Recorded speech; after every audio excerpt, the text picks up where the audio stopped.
Good afternoon, everyone. My name's Trooper Stephen Lamani. I'm the Public Relations Officer for the State Police in Troop A, which covers Unity Township, which is where we're at today. And we're here to talk about a missing person that we once had, Elizabeth Pollard. And we wanted to talk about the fact that she was found today, and we're going to go into the logistics and all the efforts that took place. Before we get into all of those things, I'd like to introduce the people that you see in front of you that have been a part of the efforts basically since the inception of when she first disappeared. To my right, we have the incident commander for this week's event, Scott Graham. And continuing to the right, we have the chief in charge of operations, John Batcha, and our Unity Township supervisor, Mike Alberto. And immediately to my left, we have the site commander for the Pennsylvania State Police and my supervisor, Sergeant Heather Clem. To her left, we have the Troop A commander for our entire area. It's Captain David Sora. To his left, we have the director of PEMA, Randy Padfield. And last but certainly not least, the director of our public safety for our region, Roland Mertz. To finish up with some more logistical things, I want to talk a little bit about the amount of departments that were here and some of the partnerships we had. This was obviously a very unified command that we had, and it pooled resources from, basically all over southwestern Pennsylvania. We had 25 fire departments that were here, Westmoreland Technical Rescue, Westmoreland Department of Public Safety, the Unity Township Road Crews. We had 2 emergency services agencies, PA Task Force 1, Command Post 600. Obviously, we had all of the Pennsylvania State Police resources, including all of our technical equipment, our ancillary services that we have within our department. And I'm going to mention these people last, but they're definitely not least, the Ligonier construction crew. Those people worked pretty impressive, and they were absolutely amazing, and they were a huge part of the efforts that took place. And sometimes you don't think of people that aren't in emergency services that can't be heroes, but I would have to say that those people are definitely incredible human beings, and they did a fabulous job. So I have to definitely lump them in with us because they were priceless. I don't know how else to say it. There were so many people also that reached out and either donated food, donated time, and I would be remiss if I didn't take the time to identify those individuals. And I have to start off with Mondays. The family that owns and runs that establishment, they were so kind with their time, with their resources, with everything they had going on, empathetic to the family, working through all of the hurdles and never batting an eye when they were asked to do something for us. I can't thank them enough. You really felt a sense of community when you were at that establishment, and they epitomize what it means to be a Southwestern human being. And I really can't, and I'm sure that the sentiments are echoed amongst all of the people that you see in front of you. They are probably some of the salt of the earth people that make up our community. Also helping and assisting us with all of the food items we received from Firehouse Subs, Chick-fil-A, Sharky's, which is a restaurant down the street, Speedway, which is a gas station that makes really good food. I was surprised for a gas station, and they stepped up to the plate. We're delivering food constantly. McDonald's, Gianelli's too, and Walmart. Our local Walmarts always step up to the plate to help us whenever we're in a time of crisis in our area. So with that being said, just to give you a little bit of the logistics of the recovery, during the course of the removal of dirt and sifting through things, we did find Elizabeth. We found her approximately 30 feet below the surface of where the mine would have sat. We found her at about 11:05. She was about 12 feet southwest of where the original sinkhole occurred. And if you were able to see some of the original video footage and the explanations we did, as the mine starts to deteriorate and the sinkhole starts to form, the best way I was able to come up, or we were able to come up to describe it, was it sort of creates like the appearance of what like a Hershey kiss would look like, and the best we can figure out right now, because obviously we don't have the autopsy back, we don't have all of the different things that go along with our investigation. When she fell through the shaft and she landed and struck that mound of, like we'll call it like Hershey kiss, it appears that she rolled or moved that 12 feet or so where our initial spot was, which was some of the impedance that caused difficulty for us to find her, because we know she was going to probably hit the top of that, and then where she went from there was going to be the difficulty of how the gravity affected her location. So with that being said, the overall sentiment amongst the group, I could tell you from sitting in the rooms and talking to people in the community, and my personal feeling is that I couldn't have been more happy for the family that we were able to find her, because that was the only thing that they were concerned with after yesterday, was if they can have her so that they can do what's right when it comes to a memorialized service and having a viewing and all the things that everyone should deserve to have, if that's what your faith believes. And they wanted that, and we worked around the clock and got, I'll be honest with you, some of the concerns, they were getting dashed a little bit, but the hard work from the people that ran the show up here, they were incredible, and I can't thank them enough. On behalf of the family, we grieve for you, and our heart aches for what you're having to go through, and for the messages that we've had to deliver to you, and sitting down and going to your home and sitting down and talking to you. So please accept our condolences. And with that being said, I'd like to turn it over, because I'm sure you probably have some questions. So we don't have a ton of answers, but maybe we could have some of the individuals that were spearheading and running the operations, talk about some of the logistics maybe, and some of the things that happened. And I'm sure there's people that need to be thanked that I forgot. So with that being said, if Scott, would you be able to come up here? I'm going to have the incident commander, Scott Graham, come up and talk to you guys briefly. Thank you, Scott. From all the responders and emergency services personnel that were on scene, we do extend our condolences to the family. And we'd like to have had a better outcome, but were able to bring Elizabeth home. Our thoughts and prayers will continue with the family as they go through their grieving process. I think one of the things that I'd like to point and stress is this wasn't just a Unity Township response. We had multiple counties from throughout southwestern Pennsylvania. We had the Bureau of Mines. We've had representatives from Harrisburg through Pima, through we talked to folks from the governor's office, senators, representatives. This was a Pennsylvania response to this incident. As Steve said, we had 25 fire departments on the scene, plus there was countless departments that went to their stations, to get ready to respond. We had different response agencies as well that, called, offered technical advice, technical assistance. So this wasn't just a Unity Township response. This was a huge, huge response to this incident. We did establish the incident command quickly, and it was used throughout. It is still running until later.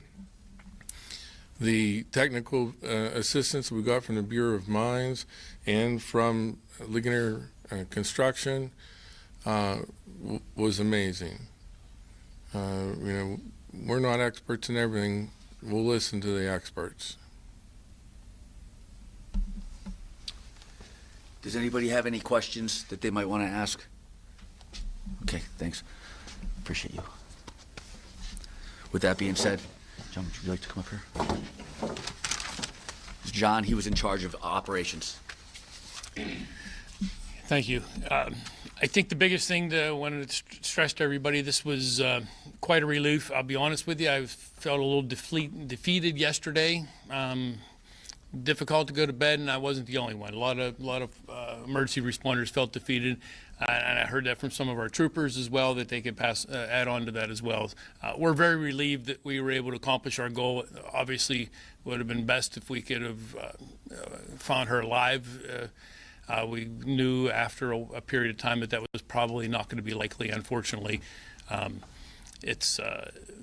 We're looking at an incident. We're working over 80 hours, over 3.5 days. So it's very difficult.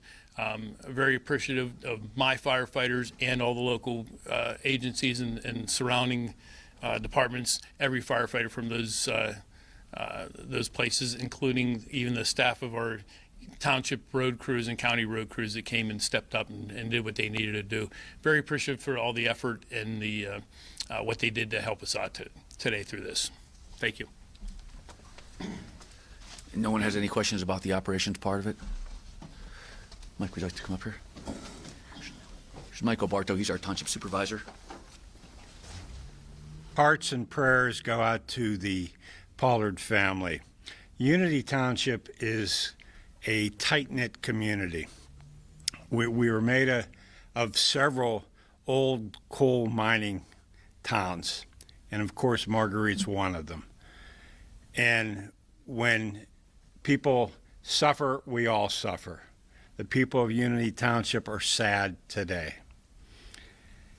We are so fortunate that we're able to have the resources that we're able to come in to Unity Township from the Pennsylvania State Police, from our own volunteer fire service, EMS, as well as many organizations from the state, as well as the county.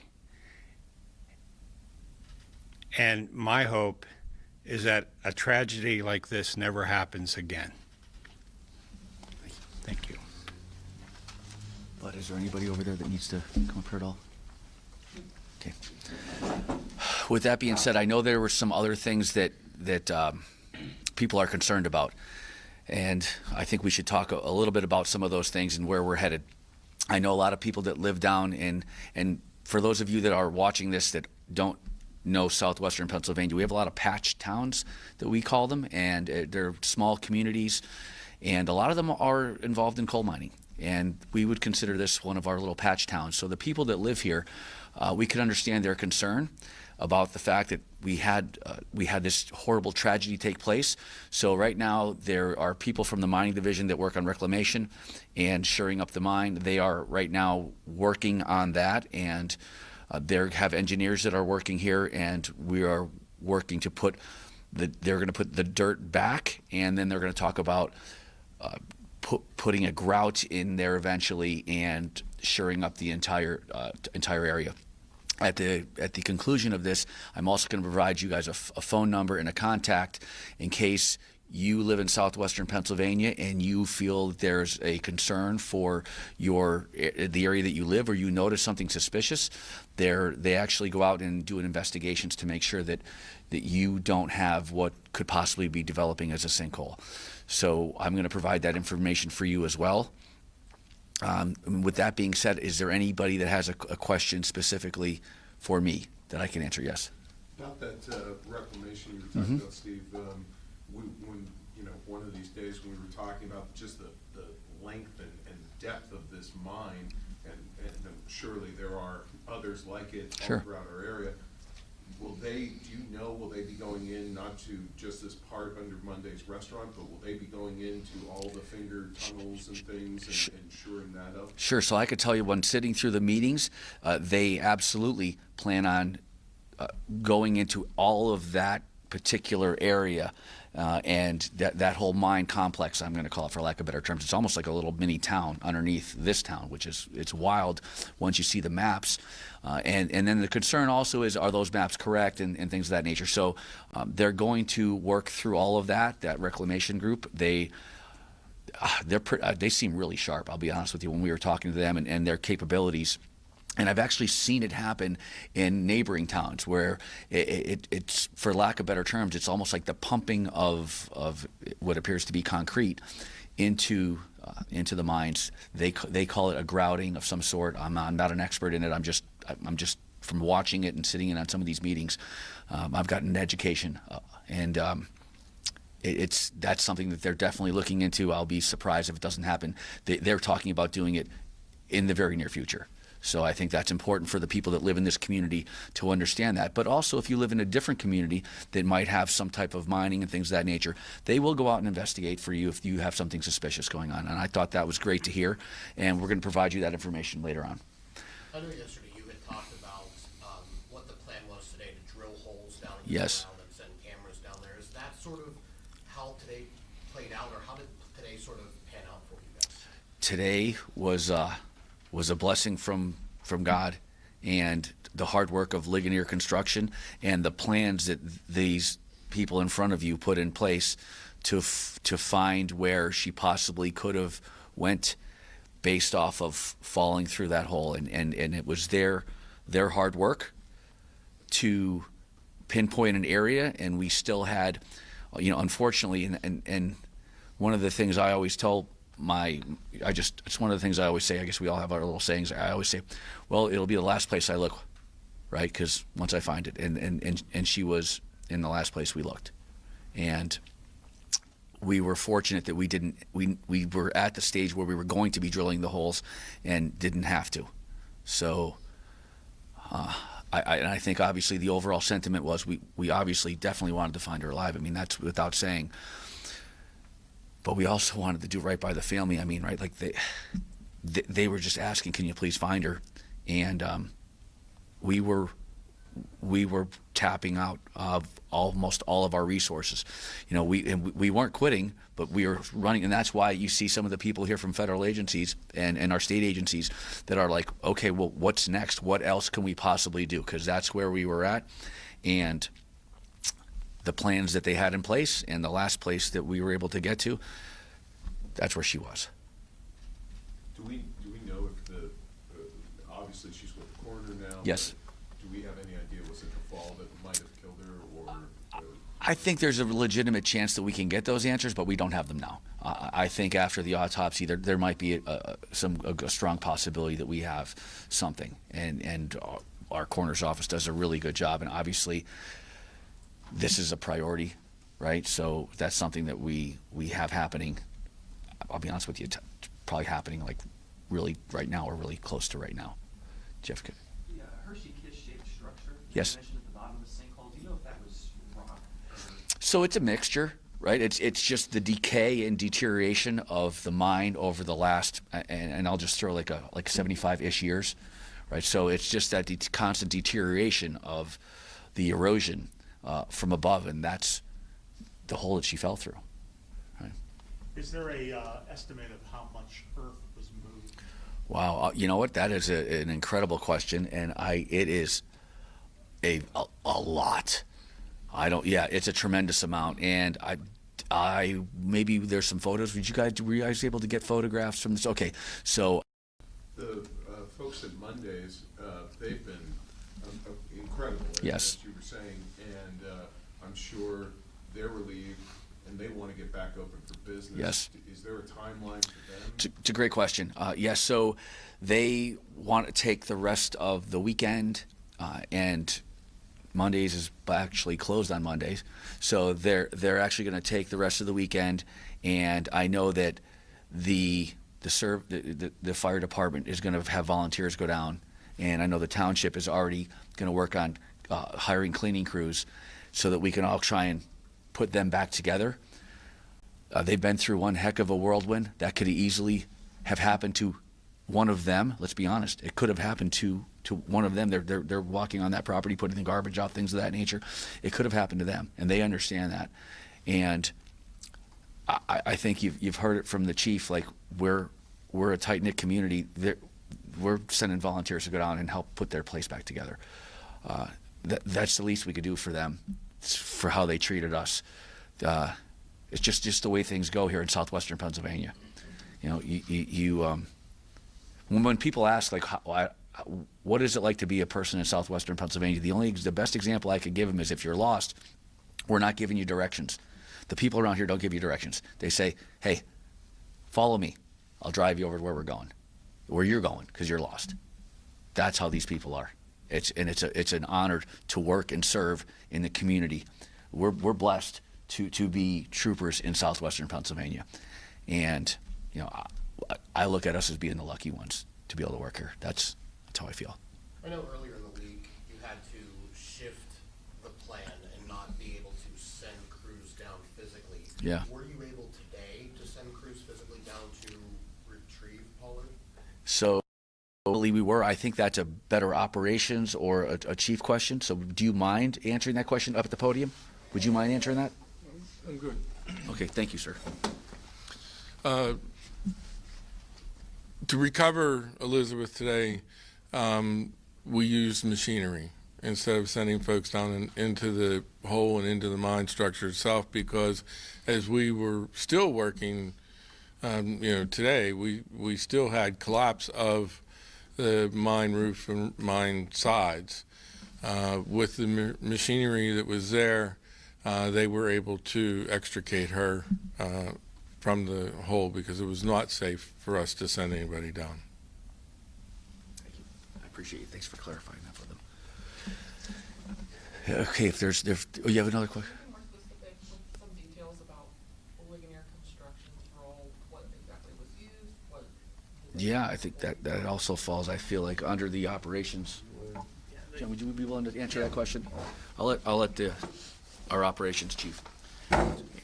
We needed heavy equipment to do that. To make that happen, we had to do an emergency declaration through our township supervisors to be able to hire somebody without a bidding process. That's part of the Pennsylvania Emergency Management System. Our PEMA director could add on that. That's something that is in place for every municipality in the state. Once that happened, that declaration was made. I honestly don't know who gave their suggestion of Ligonier Construction, but somebody that knew enough and knew that they had the equipment and the personnel to do that. Surprisingly, we expected they might get some equipment in later that day. I believe that first excavator was there within 2 hours and 15 minutes. How they did that, where they did that, they were amazing.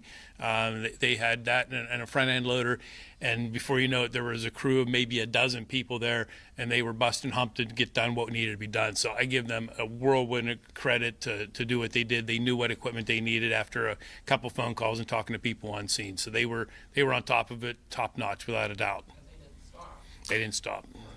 They were there, and they said, we are here until you tell us to go home, basically is what they told us. So awesome. Very good. What's sort of next for, we talked about getting Mondays cleaned up and reopened, but there was talk about potentially losing part of their garage or any of the structures that are there. Is all that going to be okay, or do you know? So that's a great question, and I think that's a question that we're going to work through into the future, because their garage is really close to an area. They did have it condemned so that it can be taken down by Ligonier Construction, who would have taken it down for us. But if we needed to take that down,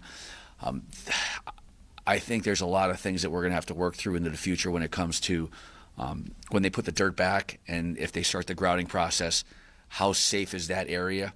How safe do they feel? And I will go on to say, if somebody wants to go to that establishment, it'll be up and running. There's no problems where we were parking. I mean, we had all of our equipment in our vehicles. It was the backside of that property, which really isn't necessarily, we'll call it, open to the public at all. That's the area that was of concern. That front area, I mean, we couldn't have parked much heavier vehicles on that front area. So I feel confident that that's a safe area to be in. Is there any other? If there's no other questions, you have a question? Yes, you said earlier that it would take about a year to fill the mine. I was at a place that took over a year. Okay. That's where I was at, and it takes a lot, because they keep pumping that concrete in. I kept driving by. I thought something was wrong when I went to a place, and I started to look into that, because I didn't understand how could you be putting concrete, but that's how they do it.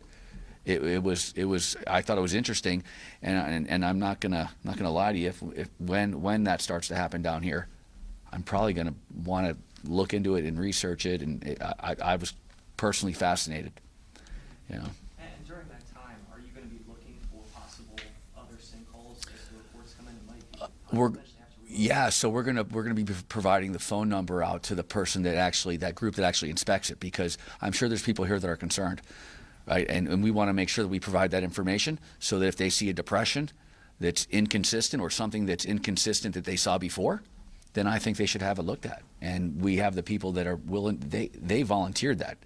The gentleman was literally saying, "Here are my business cards. If somebody sees a depression, please tell people." So I applaud them for looking to make sure people are safer. Like they're all in on that's their job and that's what they're willing to do. So I wanted to make sure I provided that phone number for you guys later. So if you wanted to put it on your station's websites or whatever news outlet you have, so you can provide that information to the people that are in our region, southwestern Pennsylvania. And I'd applaud you if you put it out throughout the whole country. It wouldn't be our phone numbers, but for southwestern Pennsylvania, that'll be the phone number that you have. Can you put a time estimate of when the concrete pouring process?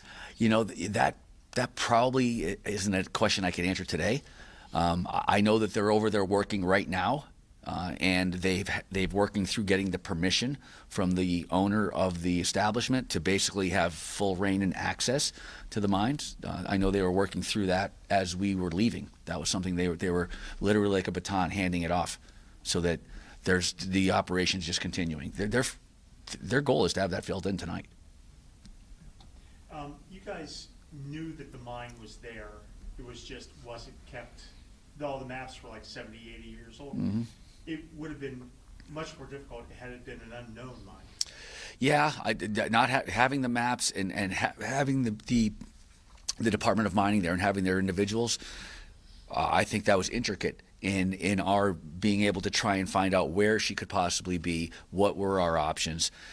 When you're in these types of emergency situations, you're trying to figure out, okay, this is what I know, this is what I don't know, right? And these are the things I need to try and find out, right? So we with their help, we were able to have a larger category in, okay, this is what we know, right? And then from what we know, now what can we progress through the rest of it to see how safe it is, how accurate our locations could be on where we think she can be, and what the chances of survival are.